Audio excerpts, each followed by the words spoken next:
Look, Zora Frost knew attending her ex-fiancé's wedding was a terrible idea. Her sister Amara had told her it was a terrible idea.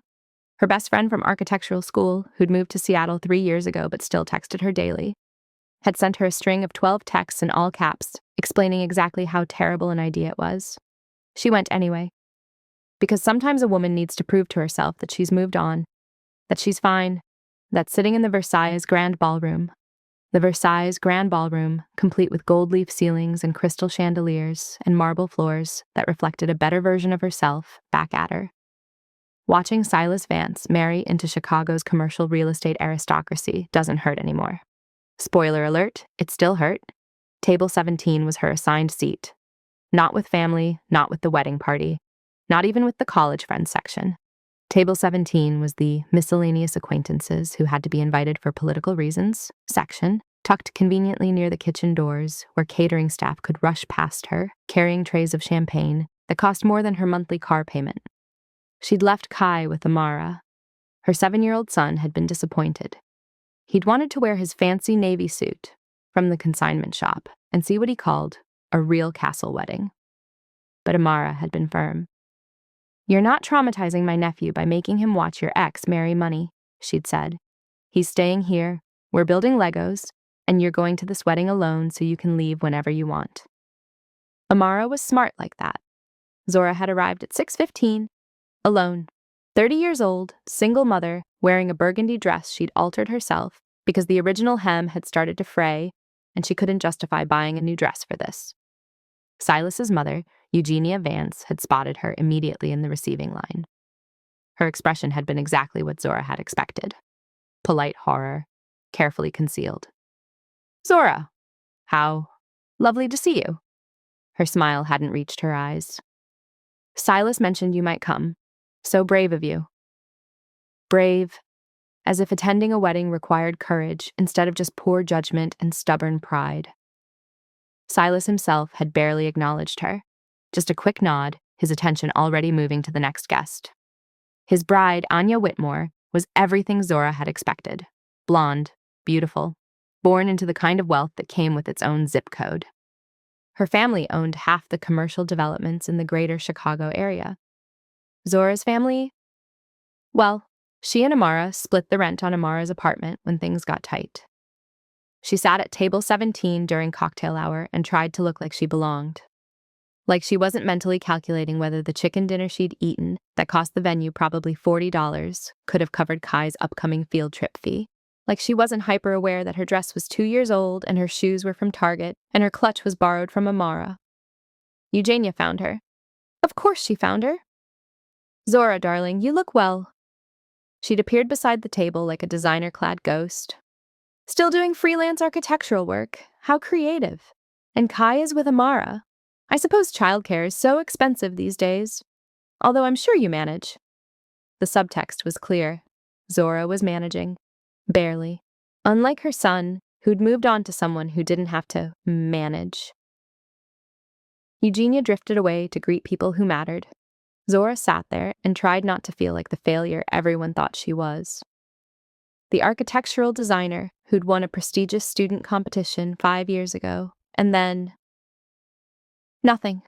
The single mother who couldn't seem to translate her early promise into an actual career. The woman who'd let Silas Vance slip through her fingers and into the arms of someone more suitable. Dinner started. 5 courses. She didn't taste any of them. The couple beside her discussed their vacation property portfolio. The woman across from her was planning her daughter's Sweet 16. Budget, unlimited. Zora thought about Kai and hoped he'd remembered to brush his teeth before Amara let him stay up late watching movies. That's when she overheard the conversation that flipped her entire night. 2 men at the table behind her, Silas's new brother-in-law and some business associate, were discussing the Riverside Commons project, the massive mixed-use development that had made Silas's reputation. The project that had won him the Whitmore family's attention and, presumably, Anya's hand. Brilliant preliminary designs, that load-bearing wall innovation, the integration of residential and commercial spaces. The planning board fast-tracked approval because of it. Silas really proved himself with that one. Zora's fork stopped midway to her mouth. Because she knew those designs. She'd created those designs. That load-bearing wall system was her senior thesis. That integration model was her portfolio piece. The one she'd shown Silas back when they were together, back when he claimed to support her career. He'd stolen her work, not borrowed, not been inspired by. Stolen. Used it to build his entire career while she'd been shut out of the industry on vague plagiarism accusations that had never been proven but had followed her everywhere. She was still processing this, still feeling the cold rage settle into her bones like ice water, when Eugenia made one final appearance beside her table. She looked at Zora with such complete dismissal that for a second the younger woman couldn't breathe. "I hope you've enjoyed the evening, Zora. Silas was worried about inviting you, afraid it might be awkward. But I told him you'd understand. You've always been so adaptable, so resilient." She smiled. "Not everyone is meant for this world, and there's no shame in finding your place elsewhere." That was it. The final judgment, the official dismissal from Silas Vance's life and world and future. Zora grabbed her clutch. She was leaving. She'd call an Uber, go home to Amara's, pick up Kai, and forget this entire humiliating evening had ever happened. Her hand was already reaching for her phone when she felt it. A hand on her shoulder, warm, firm, completely unexpected. And then a voice, low and smooth and dangerous, speaking directly into her ear. "Pretend you're my wife. Dance." She should have said no. She should have turned around and asked who the hell this stranger thought he was, touching her without permission and making demands like he had any right to her cooperation. But something in his voice, something in the absolute certainty with which he spoke, made her freeze. And in that frozen moment, with Eugenia Vance still watching her with her dismissive smile and Silas's stolen success glittering around them, Zora made a choice that would change everything. "But if you're still here, if your heart is racing right now, just hit like and drop a comment telling me where you're watching from. I need to know you're with me on this journey." She turned. The man standing behind her was not someone she recognized, and yet he looked like he belonged in this ballroom more than anyone else present. Tall, broad-shouldered, wearing a suit that probably cost more than her entire year's wardrobe. Dark hair swept back from a face that was all sharp angles and controlled intensity. But it was his eyes that caught her. Dark, calculating, and utterly devoid of the performative warmth that everyone else in this room wore like a mask. He didn't wait for her answer. His hand moved from her shoulder to her hand, pulling her up with a gesture that managed to be both gentle and completely non-negotiable. "Who are you?" she whispered as he led her toward the dance floor. "Logan Fields, and right now, I'm your husband." His voice was low enough that only she could hear. "Smile like you're happy to see me." The live band had just started a waltz. Perfect timing, apparently. Logan pulled her into position on the dance floor with the kind of confidence that suggested he'd done this 1,000 times. One hand settled at her waist, firm and possessive. The other caught her hand, positioning it exactly where it needed to be. And then they were moving. The reaction was immediate. Zora saw Eugenia's face first. The older woman's polite smile had frozen into something closer to shock. Her eyes tracked across the dance floor, landing on Zora and Logan with an expression that looked almost painful. Beside her, Silas had turned, champagne glass halfway to his lips, staring at Zora with his mouth slightly open. Anya Whitmore, the blushing bride herself, had stopped mid-conversation to watch. "That's good," Logan murmured against her ear. "Keep looking at me like I'm the only man in the room."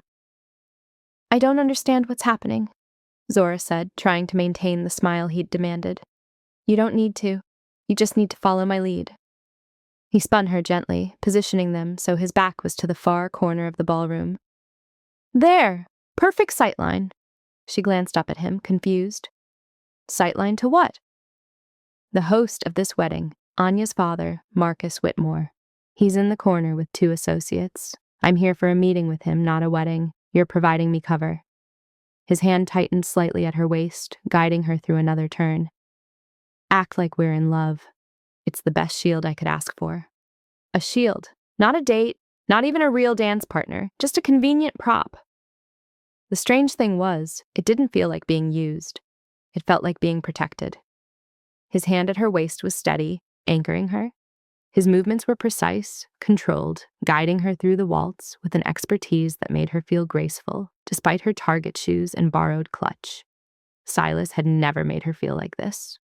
Silas had always been performatively supportive, all words and no substance, claiming to believe in her career while quietly undermining it. This stranger, this Logan Fields, wasn't pretending anything. He'd stated his terms clearly. He was using her, yes, but at least he was honest about it. They swept past Eugenia's table. The older woman's expression had shifted from shock to something harder to read. Calculation, maybe, or concern. "Your ex-fiancé looks like he's swallowed glass," Logan observed quietly. "Good." "How did you know he was my ex?" "The way you were sitting alone at that table, looking like you wanted to disappear. The way his mother kept glancing at you with that particular brand of aristocratic disdain. It wasn't hard to figure out." He spun her again, this time positioning them closer to the corner where Marcus Whitmore stood. "Besides, I do my research." Before Zora could process that unsettling statement, she heard voices, close, too close, Silas's voice, actually, and Anya's brother. They'd moved to a spot just off the dance floor, near the elaborate floral arrangements that separated the dancing from the dining area. "The structural flaw won't be an issue," Silas was saying, his voice low but audible over the music. "The contractor confirmed it. We buried the report 6 months ago. And the original designs? That was Anya's brother. The ones from your ex-girlfriend's files?" Zora's entire body went rigid. Logan felt it immediately. His hand at her waist tightened, keeping her moving through the dance, even as every muscle in her body wanted to stop, to turn, to confront Silas right there on the ballroom floor. "Keep dancing," Logan murmured. "Don't let them know you heard." But she had heard. She'd heard everything she needed to hear. They hadn't just stolen her designs. They'd buried evidence of a structural flaw. They'd built Silas's entire reputation on her stolen work, and somewhere in Chicago, there was a building with a dangerous defect that no one knew about except the people who'd deliberately hidden it. Logan kept her moving through the waltz, his grip firm enough to prevent her from doing anything reckless. Like confronting Silas in front of 300 wedding guests. Like screaming about stolen designs and buried structural reports. Like demanding answers she wouldn't get. "Breathe," he said quietly. "Whatever you just heard, deal with it later. Right now, you're madly in love with your husband." So she breathed and danced and pretended. The rest of the reception passed in a blur of carefully orchestrated deception. Logan never left her side. When curious guests approached, and they did approach, drawn by the spectacle of Zora Frost with a man who looked like he could buy and sell everyone in the room, Logan handled them with effortless charm. "How did you two meet?" someone asked. "Architecture conference in Boston," Logan said smoothly, his hand resting possessively on Zora's lower back. "She was presenting a paper on sustainable urban design. I was there for business. She looked at me like I was wasting her time, and I was hooked." Zora stared at him. That was close enough to true that it felt dangerous. She had presented at a conference in Boston 2 years ago, though she'd never mentioned it to him. "And you proposed where?" another guest pressed. "At her drafting table," Logan said, smiling down at her with an expression that looked almost genuine. 3 in the morning. She was working on a project, and I told her I was tired of competing with blueprints for her attention. She said yes, without looking up from her designs. The guests laughed. Eugenia, standing within earshot, did not laugh. By the time the reception wound down, Zora felt like she'd lived an entire relationship in 4 hours. Logan had created a history for them that was so detailed, so believable, that she almost believed it herself.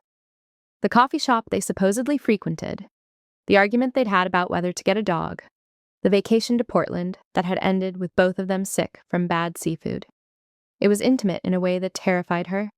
This stranger knew how to build a life out of lies, and he was disturbingly good at it. "I should go," she said as the crowd began to thin. "My sister is expecting me." "I'll walk you out." He escorted her through the ballroom, past clusters of guests who watched them with renewed interest.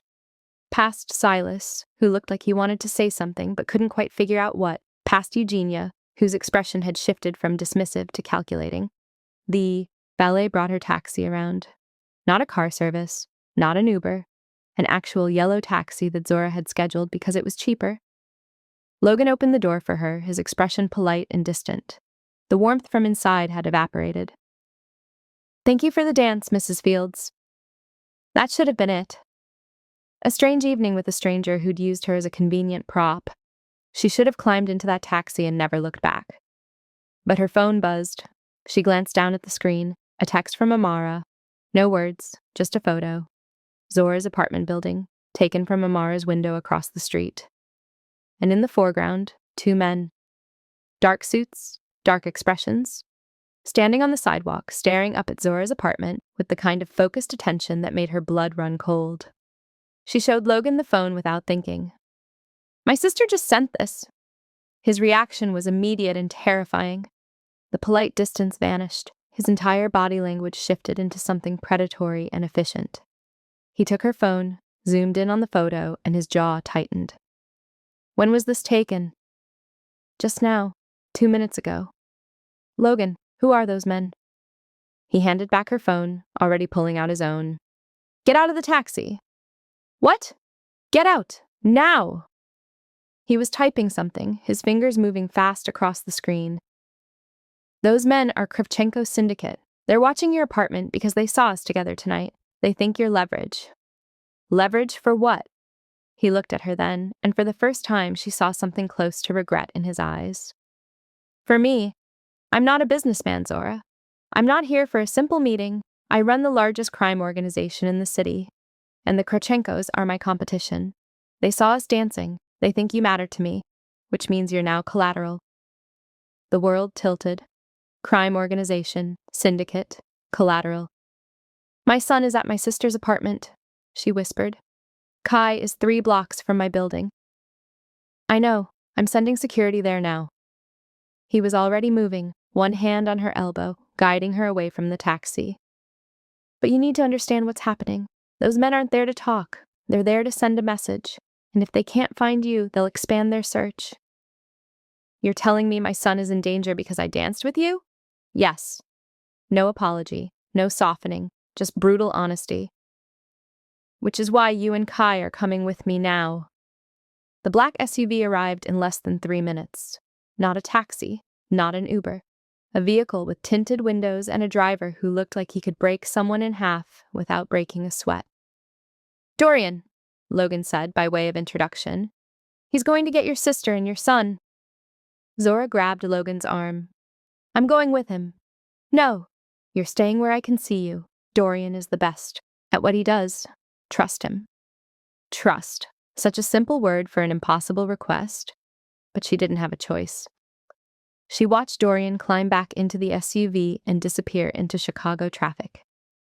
Heading toward Amara's apartment, where her 7-year-old son was probably still awake, probably still building Legos, probably completely unaware that his world was about to turn upside down. Logan made 4 more phone calls while they waited. Each conversation was brief, efficient, and conducted in a tone that suggested he was used to giving orders that people followed without question. By the time the SUV returned 17 minutes later, Zora's hands were shaking. The door opened. Amara stepped out first, carrying Kai's backpack and wearing an expression of calm determination that Zora recognized. Her sister was scared, but she was handling it. Then Kai. Her son, still in his pajamas, clutching his favorite Lego spaceship, looking around with wide eyes that held more curiosity than fear. "Mama!" He ran to her, and Zora dropped to her knees, pulling him into her arms so tightly he squeaked. "Hey, baby, we're going on an adventure, okay?" "Aunt Amara said we're going to a safe house, like in the movies." Kai pulled back, his 7-year-old face lit with excitement. "Is it cool?" Zora looked at Logan over her son's head. The crime boss who'd just upended her entire life looked back at her with an expression she couldn't quite read. "It's very cool," Logan said. The drive was silent except for Kai's occasional questions, which Amara fielded with impressive creativity. Yes, it was like a movie. No, it wasn't scary. Yes, he could bring his Legos. Zora sat in the back seat, holding her son's hand, watching the city lights blur past the tinted windows. Logan sat in the front passenger seat, his phone in his hand, his attention divided between the road ahead and whatever information was coming through on his screen. Dorian drove with the kind of focused efficiency that suggested this wasn't his first extraction. The safe house was in a neighborhood Zora recognized but had never visited. The kind of neighborhood where houses had gates and security systems and price tags that required 8 figures. Logan's property was at the end of a private drive, hidden behind walls, topped with cameras that tracked their approach. The gates opened automatically.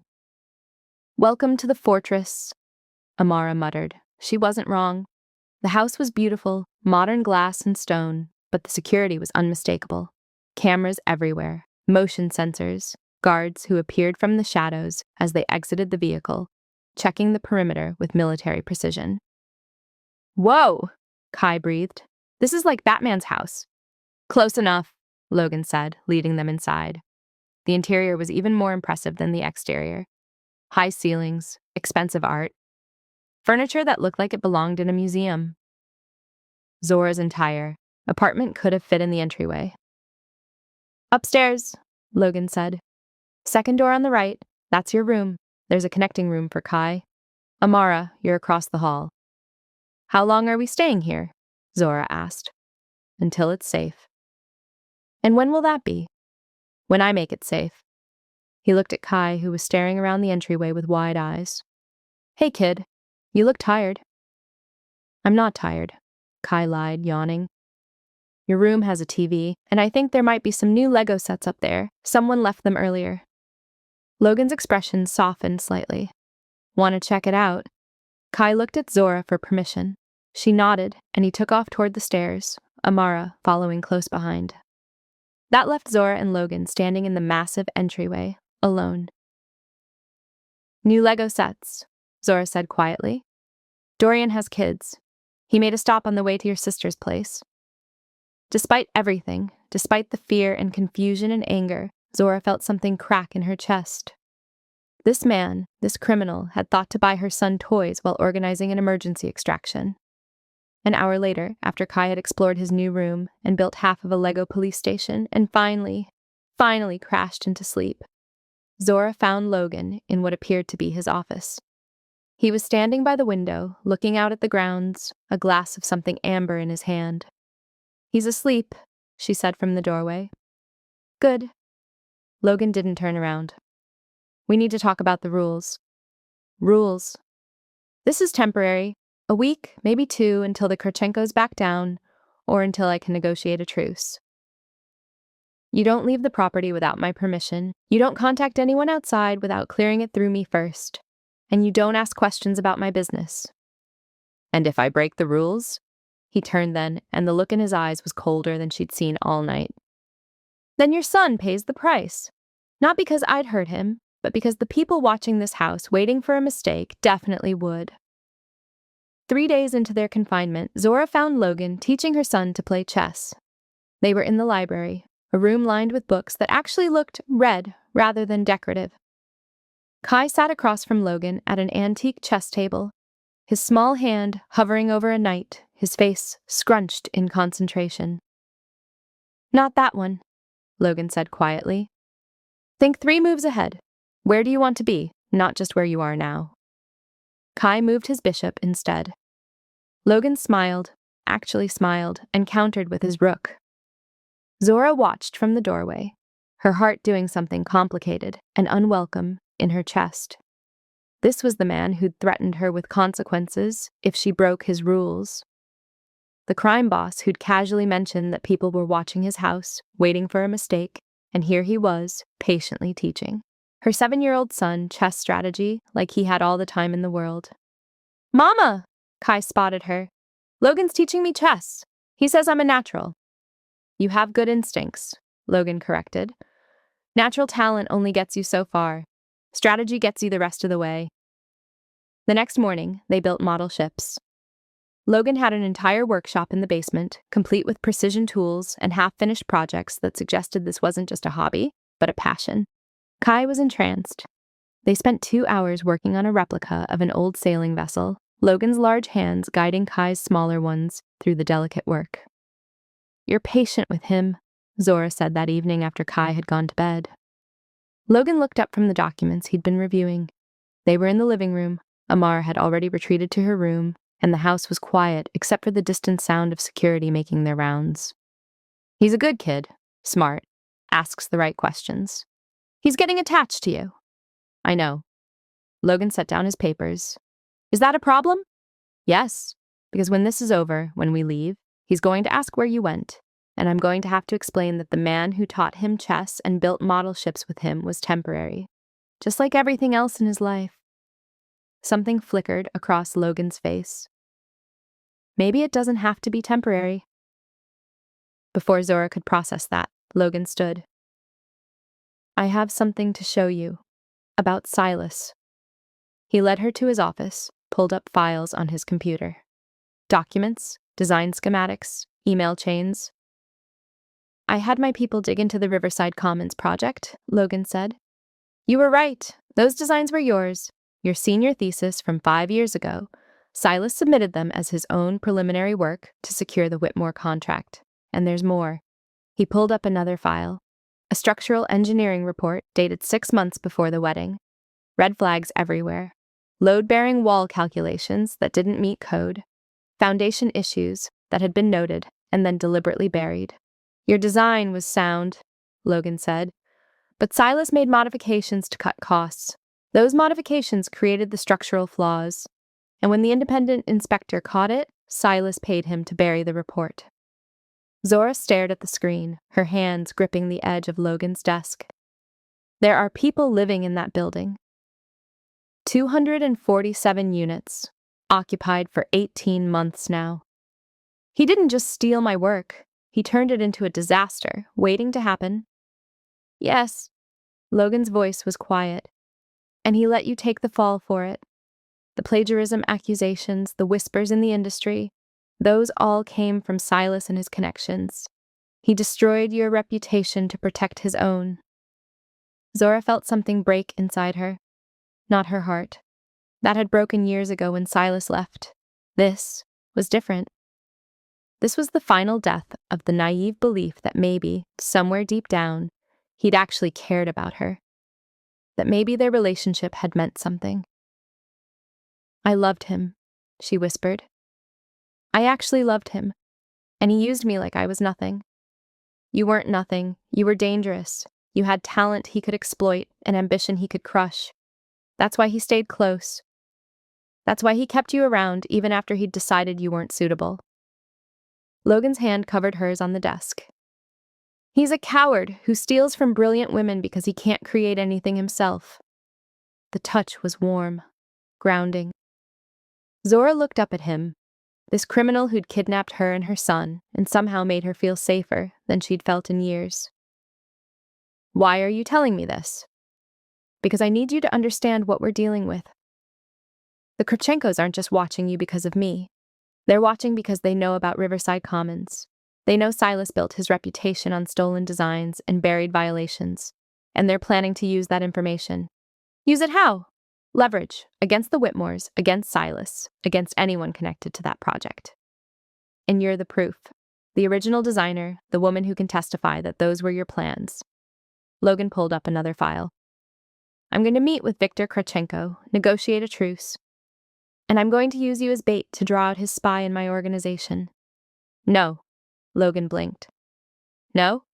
You're not using me as bait. You're not using me at all." Zora straightened.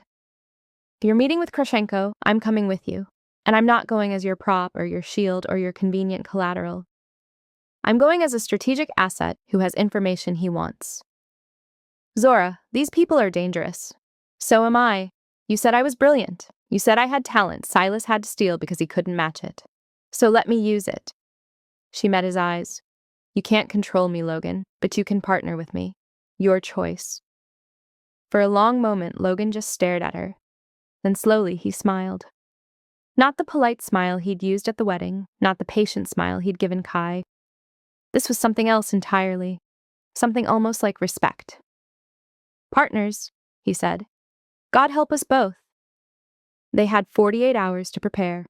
Logan spread files across the dining room table: construction permits, acquisition documents, financial records for Viktor Krachenko's pending real estate deal, a massive waterfront development that would cement his organization's legitimate business portfolio. "This is his leverage," Logan said, tapping the documents.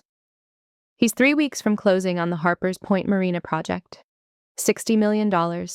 Half the city council is invested. If this deal goes through, Kravchenko becomes untouchable." Zora pulled the architectural plans toward her. She'd barely slept in 2 days, running on coffee and adrenaline and the desperate need to protect her son. Her eyes scanned the blueprints, her mind automatically cataloging load calculations, foundation specs, zoning compliance. "These were fast-tracked," she murmured. "Look at the approval dates, 6 weeks from submission to permit.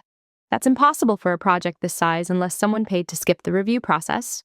They did. 3 city inspectors, 2 zoning board members, and 1 very cooperative environmental assessor." Zora pulled out her laptop, cross-referencing the plans with current building codes, environmental regulations, maritime construction requirements. Logan watched her work, occasionally sliding over additional documents when she requested them, but mostly staying silent. Hours passed. The sun set outside the dining room windows. Amara brought them dinner, which they barely touched. Kai appeared once, asking if Logan could play chess later, and Logan had promised they would, his eyes never leaving Zora's concentrated face. It was past midnight when Zora found it. "There," she pointed to a section of the foundation plans. "The marina berths. They're building over a former industrial site. The environmental assessment says the soil contamination was remediated, but look at the depth of the pilings." Logan leaned closer, his shoulder brushing hers. "What am I looking at?" "They didn't go deep enough. Standard marina pilings need to reach stable soil, typically 40 to 60 feet in this area. These specs show 30 feet maximum." She pulled up another document. "And according to the original industrial site survey from 1987, there's a contaminated groundwater plume at 35 feet. They're building directly on top of toxic soil that was never properly remediated." "How bad is it?" "Bad enough that if the EPA finds out, they'll halt construction, revoke permits, and potentially levy criminal charges for environmental violations. The entire deal collapses. $60 million becomes $60 million in lawsuits and cleanup costs." Logan stared at the plans, then at Zora. "You found his weakness." "I found his lie, just like Silas. Men who cut corners and bury the evidence and hope no one smart enough ever looks closely." She met his eyes. "But someone always does." The tension in the room had shifted. It wasn't just about strategy anymore. They were close, closer than they needed to be for looking at documents. Zora could smell his cologne, something expensive and understated. Could feel the heat radiating from his body. "You're brilliant," Logan said quietly. "Terrifying and brilliant. You're not what I expected." "What did you expect?" "A monster, someone who'd use my son as leverage and not think twice about it." She swallowed. "But you bought him Legos, you taught him chess, you looked at him like he mattered." "He does matter, you both do." Logan's hand came up, his fingers brushing her cheek. The touch was gentle, questioning. Zora's breath caught. She should pull away, should remember that this man was dangerous, that the situation was temporary, that getting attached would only hurt worse when it ended. But she didn't pull away. Logan leaned in, his eyes dark and intense, his lips inches from hers. The door opened. "Boss!" Dorian's voice was apologetic but firm. "It's time. Kravchenko's people just confirmed the meeting. Shipyard, 1 hour." Logan pulled back, his jaw tight. Understood. Dorian left. The moment was gone, replaced by cold reality. "I need to see Kai," Zora said. He was asleep in his room, curled around his stuffed dinosaur, his new Lego creation half finished on the bedside table. Amara sat in the chair beside the bed, a book in her lap, looking up when Zora entered. "Layla's downstairs," Amara said quietly. Dorian's wife, another layer of security. "She brought cookies. Kai thinks this is the best vacation ever." Zora knelt beside the bed, brushing her son's hair back from his forehead. He stirred, blinking up at her sleepily. Mama! Hey, baby. I have to go out for a little while. Aunt Amara's staying with you, okay? With Logan? Yes, with Logan. Kai smiled, his eyes already drifting closed again. Be careful, Mama. The bad guys are always trickier than they look. When did you get so smart? Logan told me. He says chess teaches you that everyone's got a strategy. You just gotta figure out what it is. Zora kissed his forehead, holding on maybe a second too long. I love you, Kai. Love you too. She stood, meeting Amara's eyes. Her sister reached out, squeezing her hand once. Bring her back, Logan, Amara said as Logan appeared in the doorway. Or I'll kill you myself. Fair enough, Logan said. And then they were walking out to the SUV, Dorian already in the driver's seat, the night air cold against Zora's skin, and the shipyard waiting in the darkness ahead. If you care what happens next, hit subscribe. That's all I'm asking. The shipyard was exactly the kind of place you'd expect for a meeting between crime bosses. Abandoned warehouses, rusted shipping containers, stacked like forgotten monuments. A single functioning docklight that cast long shadows across cracked pavement. The kind of place where people disappeared and no one asked questions. Dorian parked the SUV 50 yards from the meeting point. 3 other vehicles were already there, black sedans with tinted windows and the promise of armed men inside. Last chance to stay in the car, Logan said to Zora. Not happening. They walked across the pavement, Dorian slightly behind them, his hand resting casually near his, concealed weapon. The wind off the water was cold, carrying the smell of industrial decay and salt water. Viktor Krichenko waited near the dock's edge, flanked by 4 men who looked like they ate violence for breakfast. He was older than Logan, maybe 50, with silver hair and the kind of cold eyes that had seen too much and felt too little. Logan Fields. Victor's accent was slight but present, Eastern European softened by decades in America. You bring a date to a business meeting? My wife, Logan said evenly. Zora? Victor's gaze swept over her, dismissive and calculating. Your wife! How romantic! And how stupid! He smiled, but there was no warmth in it. You parade her around at a society wedding, make a spectacle, and think I wouldn't notice? Think I wouldn't use it? That's why we're here, to discuss terms. Terms! Victor laughed. You're in no position to discuss terms.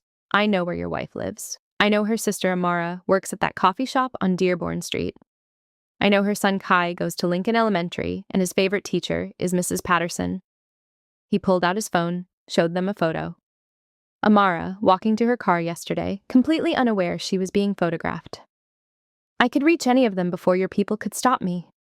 Zora felt ice settle in her veins, but she kept her expression neutral.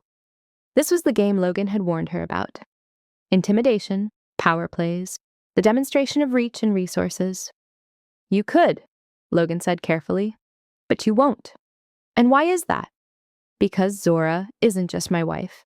She's an architect, one of the best in the city, and she's been looking at your Harper's Point Marina project. Victor's expression didn't change, but something flickered in his eyes. That project is none of your concern. It is when it's built on lies, Zora said, stepping forward. All eyes turned to her. Victor's men shifted, hands moving toward weapons. Dorian tensed. Logan's hand touched her elbow, a warning to be careful. But Zora was done being careful. Your marina berths are built over contaminated soil, she said clearly. The environmental remediation report you submitted to the city claims the groundwater plume was treated to a depth of 50 feet.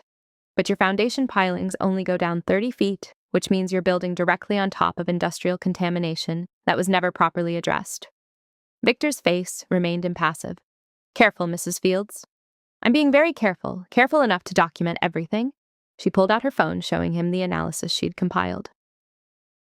EPA Regulation 40 CFR Part 300 requires full remediation of hazardous waste sites before construction.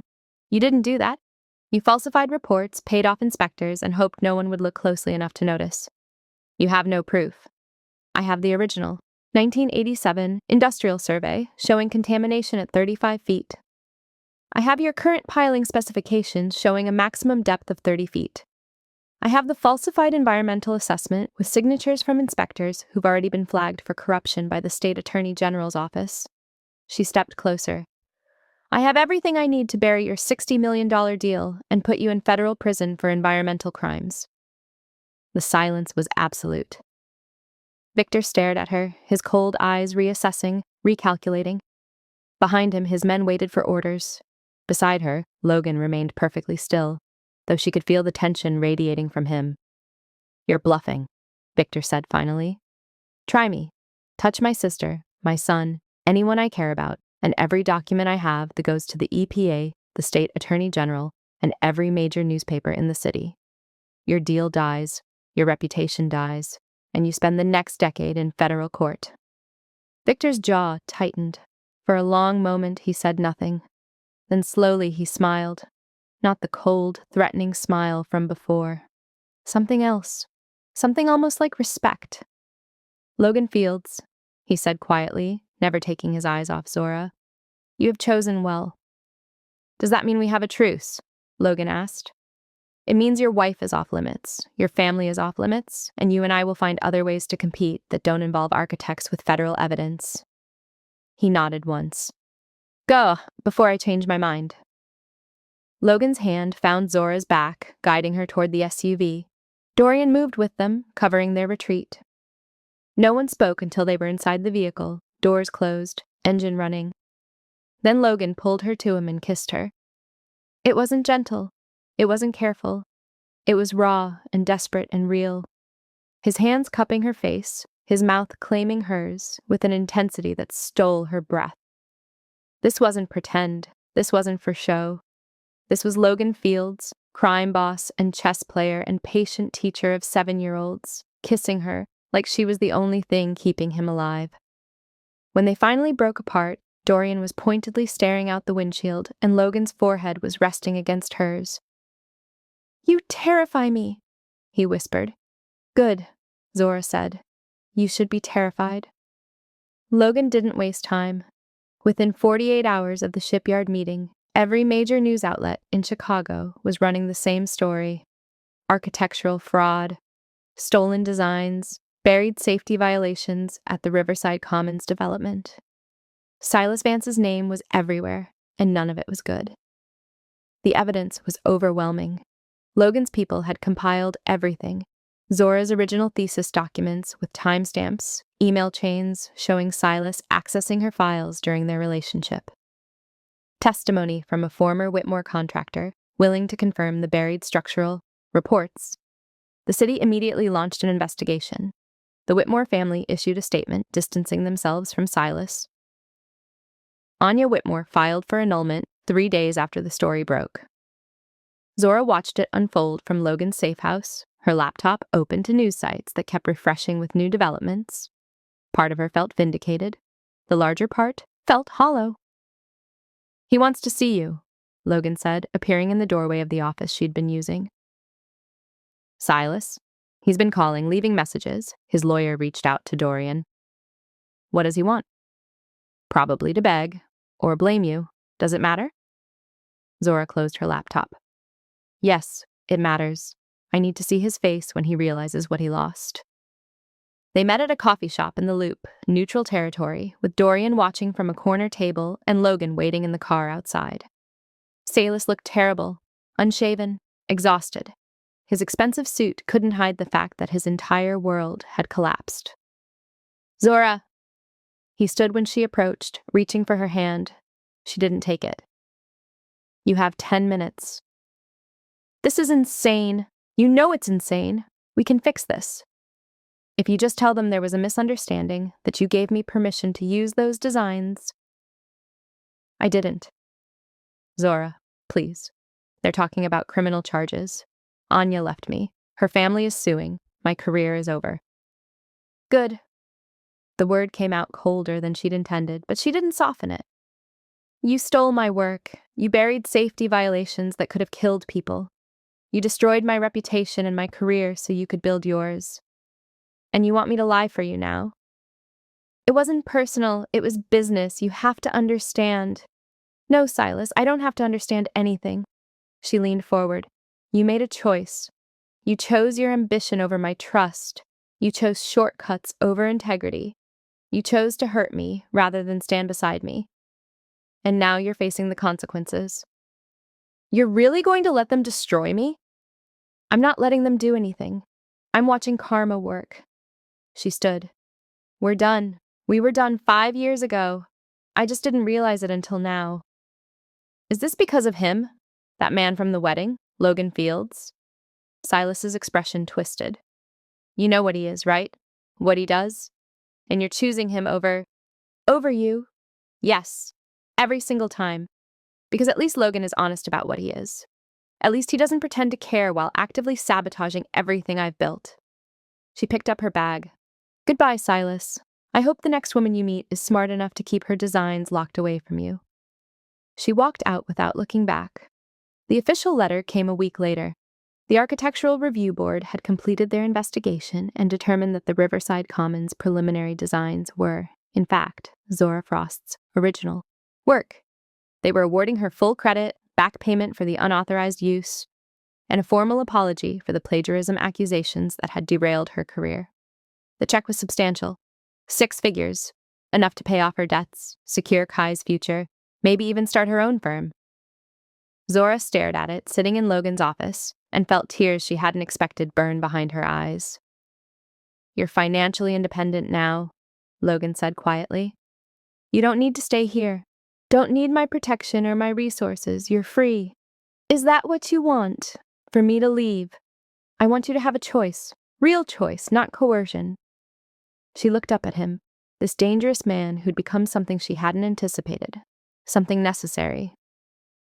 What if I choose to stay? Then you stay. Life settled into something almost normal after that.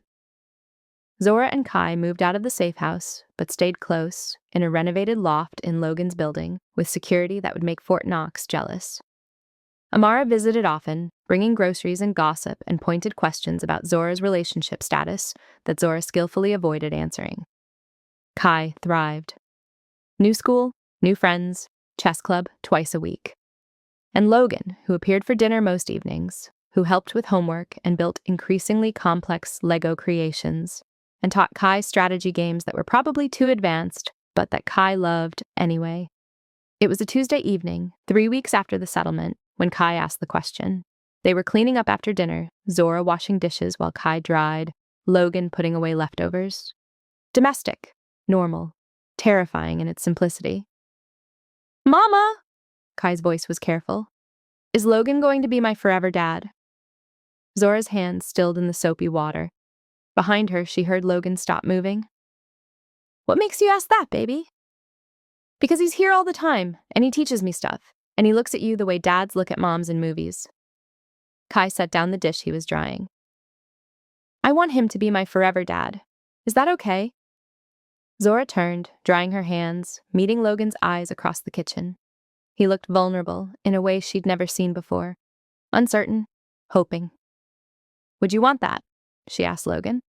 To be his forever dad. Yes.